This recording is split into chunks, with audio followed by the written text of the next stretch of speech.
Good morning, everyone. I hope you're safe and well and looking forward to coming back to school very soon. I'm about to set you your next task, and this is in the sketchbook that you have made. Okay, not one that you've bought, but the one that you've made. The one that you've been working in. So we're going to be looking at an artist called Britt DeMaris, and you will see from the image that I have started already it's going to be a double page that you're doing. Britt DeMaris, you can see from that little bit of text there, she's an illustrator who uses many techniques. But if you see from my little brainstorm here, I've done a little bit of research and I've found out what sort of things inspire her and what sort of techniques that she uses. So in terms of what you're going to be doing, this is going to almost be like an artist page, a little bit of research and your thoughts, and I'm going to show you what you're going to put in there. But also, just bear with me, I'm just going to move this over. You're going to do the next double page as one of her images. Okay, but I'll explain that a little bit more in a minute. Don't worry about the fact that I'm working on blue background and brown paper. It just happened to be what I had on my next page. You might have white paper, you might have red paper. It's whatever comes next in your sketchbook. Okay, so it's the next double page. Like I say, it really doesn't matter what colour. The reason I've used white pen is because I'm working on blue. If you're working on a white background, then obviously you can use, change up your colours. You can use black, you can use colour, but take inspiration from the artist. She's somebody that loves colour. So what I want you to do before you even start is to have a quick look at her work. If you're on Pinterest, she's got quite a bit on Pinterest. That's how I came across her. But if you type her name into Google, you will see, quite a few things. It's very simple work that she does, but it's very beautiful. She uses lots of different techniques, such as a paint called gouache. She uses watercolours. She lately has been doing quite a bit digitally. She likes using her iPad Pro. You can see, I've got all these things here: gouache, watercolour, digital, iPad Pro. She likes using the package called Procreate. Okay, so she does a lot of illustrations. She loves colour. She loves bold colours. She loves bright colours.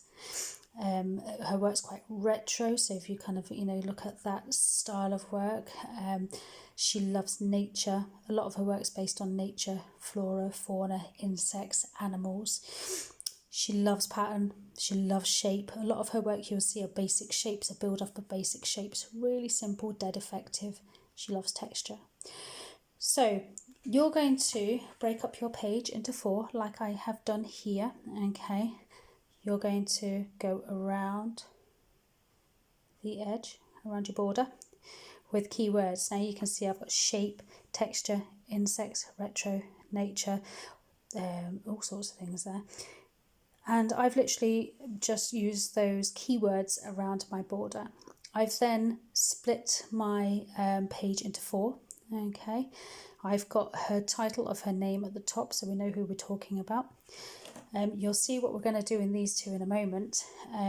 But I want you to, it doesn't matter what order you do these in, but I want one of these sections to be a brainstorm, okay, about what you can find out about her. So they're just keywords. So when you look at it, you think, oh yeah, I remember Britt DeMaris. She was all about nature. She's working on Procreate at the moment. She's all about illustration. She's all about colour. What I want you to do in another one, and I happen to have put it in this one, but it could have been there, it could have been there. It's up to you. I've looked at her work and I've taken one of the shapes she uses sometimes in her work and I've put that along the side there just as a bit of an illustration to my writing to make it a bit more interesting. And I want you to put here just a little sentence about what she's about, but then I want you to say whether you like it or dislike it, but give me a reason. Okay, so for example, I've put Britt DeMaris is an illustrator who uses many techniques. She paints traditionally, which means she uses a paintbrush, but also digitally, so on the computer.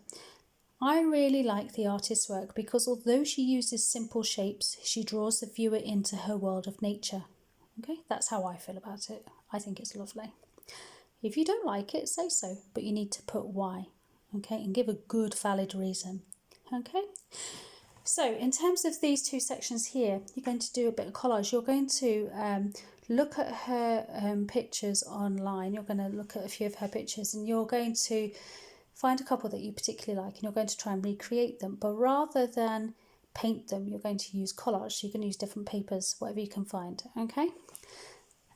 You're going to have one of them as the leaves or the fauna that she uses and one of them as one of the insects. So I've already cut a few bits and pieces up. I haven't stuck them together because I'm going to show you how I'm going to build them up, okay? I'm going to start with the simpler one here, okay? I'm going to do kind of like the leaves that she does.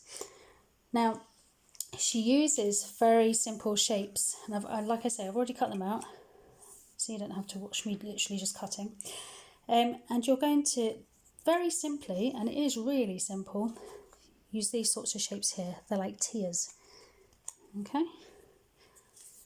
So I just happen to have these colours at home. You see what you've got. If you're struggling for colour paper, you can always colour paper in, okay? So, for example, I could put them like that. And what she does is she tends to have like very simple shapes within the leaves to give that texture and that layering, okay? So like the veins of the leaves. So I've cut this out here, okay? And I'm going to place that in there. So I've got like almost like a little bit of a stalk there, okay? But it gives you the veins of the leaves. I'm going to leave that one like it is because I'm quite lucky with the paper that I found at home that it's already quite textured. So I'm going to leave that as it is. With the green at the back, I've made these almost like little tear shapes. I'm going to put them in here.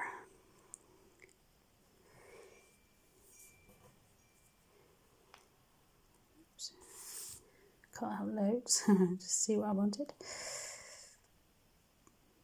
Okay, we're going to give that kind of effect there. Okay, what you would then do is you'd glue it down. You can obviously do your own design, but I've kind of gone down that route. I might adapt it a little bit later, but it's very simple. Okay, that's what we want at the moment. This one here, I'm going to do the insect. So what I've done is I've cut out this big piece here. Okay, you'll bear with me, you'll see where we're going. I have this, so that's going to be the body of, it's going to be a beetle. Okay, I'm going to have bottom part here. I don't mind it overlapping slightly, that's fine, as long as you can still read what you're doing. I'm going to have a little head there. I'm going to have a little bit here, just to add that little bit of interest there. I'm going to have little eyes on this side of the head. And remember, I'm placing these, but I will eventually stick them down, okay, just with a Pritt stick. I'm going to have little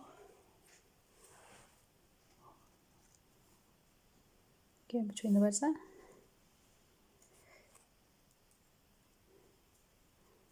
Put that back there. And I'm going to make detail, and when you look at her work you'll see that she does this quite a bit, what I'm about to do. So can you see we've got the same sorts of shapes here as here, so she tends to, you know, be quite repetitive with her shapes, but to really good effect.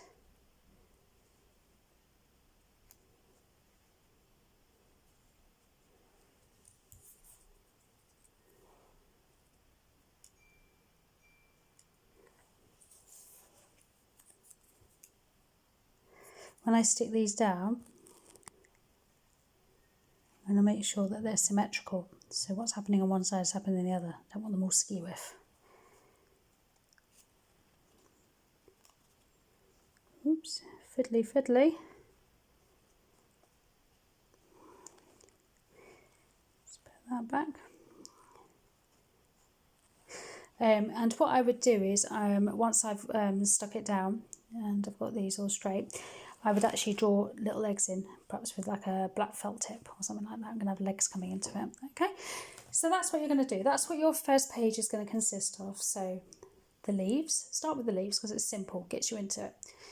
Insect, like I say, you can have these in different order, but one section leaves, one section insect, one section your opinion, one section brainstorm, so like a mind map. Remember, keywords around the border. Okay, simple. The page next to it,